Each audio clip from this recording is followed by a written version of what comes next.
Bank of America put out a scathing report about Bitcoin, telling people that they should absolutely not buy it and it's only a speculative asset. Well, I think that Bank of America are jackasses, and I'm going to tell you exactly why you should own Bitcoin just because they don't like it. Stay tuned.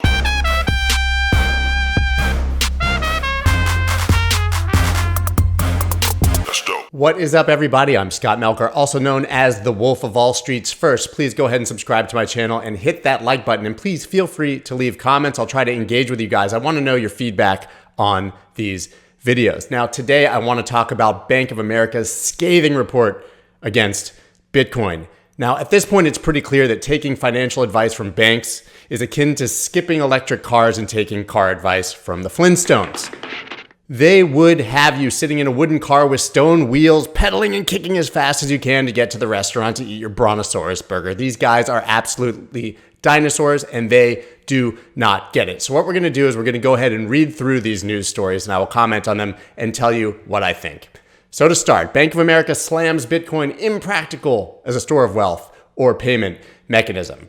Price based purely on demand. Bank of America analyst Francisco Blanche said Bitcoin is akin to other commodities in that its price is driven purely by supply and demand. Right, it's economics 101. They're removing supply from the market and there's increased demand. It's literally the opposite of your crap dollar that's being inflated away and destroying our future.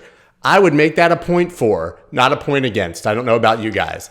And here's his quote. Bitcoin has also become correlated to risk assets. It is not tied to inflation and remains exceptionally volatile, making it impractical as a store of wealth or payment mechanism.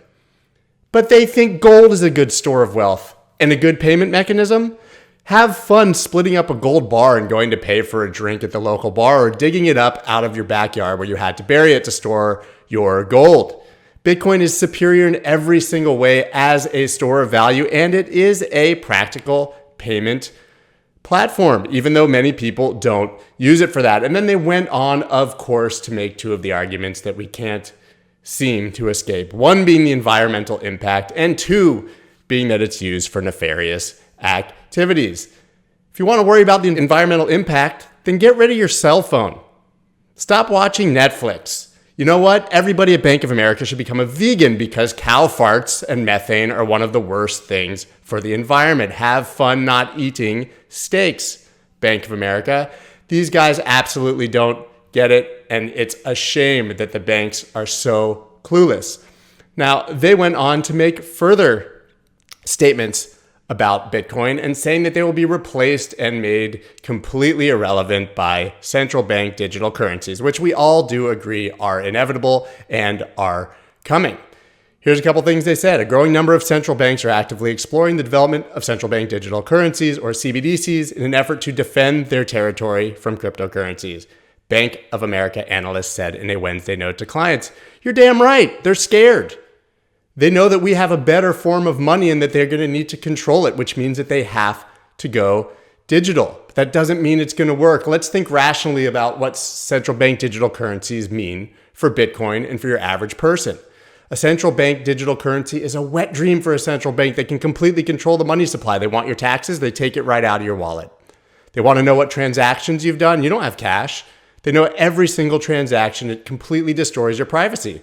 Well, how's that good for Bitcoin? Well, first of all, people will find out these issues with CBDCs and they will go and adopt Bitcoin. But second, they're going to force everyone to learn how to use a digital wallet, which is one of the biggest barriers to entry for the mainstream, in my opinion. I think central bank digital currencies are better for Bitcoin because it will lead to more people discovering it and realizing why it is important.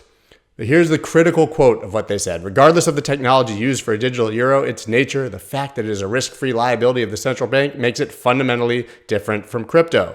Crypto assets are mostly unregulated, which poses high risk to the user, and their price is highly volatile because they lack any intrinsic value, which means that they trade like a speculative commodity.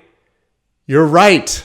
It's an unregulated asset because we're trying to escape your broken and fixed system. That's the entire point. But once again, they just don't get it. Here we have another article about the banks. With price surging, Goldman Sachs and JP Morgan advance Bitcoin support. You know what? I'm not even going to scroll through and read this one. I'm just going to tell you. Goldman Sachs is opening a trading desk again. And JP Morgan now has increased their support, is recommending Bitcoin to clients, and is even creating an index fund that invests in companies that give you exposure to Bitcoin without actually having to buy Bitcoin.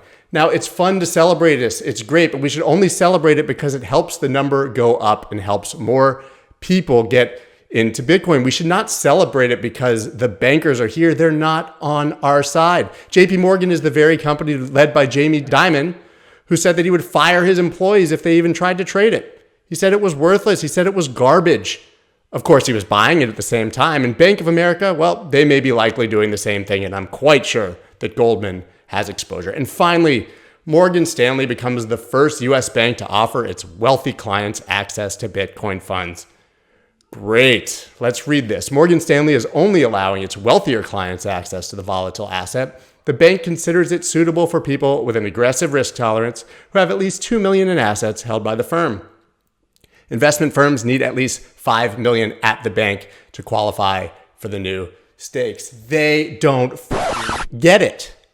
Bitcoin is not for rich people. It is a great store of value and hedge for those people, but Bitcoin was created for poor people all over the world to exit the fixed legacy financial system that is broken and is fixed in their favor. Not only that, if someone at Morgan Stanley wants to invest, they have to hold $2 million at Morgan Stanley. Doesn't even mean you can be rich and have your money somewhere else. You have to invest $2 million with them or $5 million if you are an investment firm. This is just another way for them to control Bitcoin and to have their cake and eat it too. And honestly, it's just bad for the people. I hope they continue to buy Bitcoin. I hope that the number goes up, but we really are here to short the bankers and long Bitcoin.